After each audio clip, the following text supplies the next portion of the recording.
আমাদের যে হচ্ছে যাত্রী ছাউনিটা হচ্ছে, এই যাত্রী ছাউনিতে ঠিক একই রকম তারা ট্রান্সপারেন্সি করতেছে। তো আমরা বলবো যে জনগণের কথা, শিক্ষার্থীদের কথা, রাস্তার মানুষের কথা চিন্তা ভাবনা করে আমরা প্রশাসনকে বলতে চাই যে আপনারা কাজটা যেন কন্টিনিউ করেন। এটা আমাদের জন্য অনেক উপকার হবে, নোয়াখালী জেলার মানুষের জন্য উপকার হবে যেমন, এবং শিক্ষার্থীদের জন্য উপকার হবে। কাজটা কিন্তু ছোট, কিন্তু এটার ইফেক্টটা অনেক বিশাল, অনেক বিশাল সমস্যার সমাধান করে রাখতে পারে এবং অনেক বড় হচ্ছে ভাবনা তৈরি করতে পারে। ধন্যবাদ।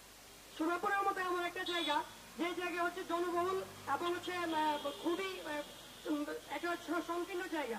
এই জায়গার মধ্যে একজন দাঁড়ালে আরেকজন জায়গায় দাঁড়ানোর সেই স্পেসটুকু আমরা পাই না।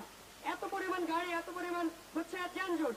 সেই জায়গায় আমরা আমাদের শুরু থেকে আমাদের একটা যৌক্তিক দাবি ছিল, একটা যাত্রী ছাউনি আমাদের খুবই প্রয়োজন।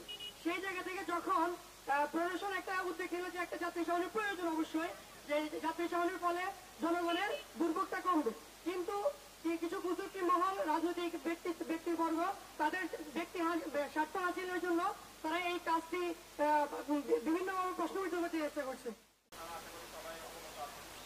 আমরা জানি যারা রাজনৈতিক কিংবা সরকারের সাথে আমাদের সরকার যাত্রী ছাউনি হচ্ছে, যার ফলে দেখতেছি এখানে কিছু কুচুক্তি মহল ঠিক তারাই যারা নিজেদেরকে আবার তার বসাতে পারে।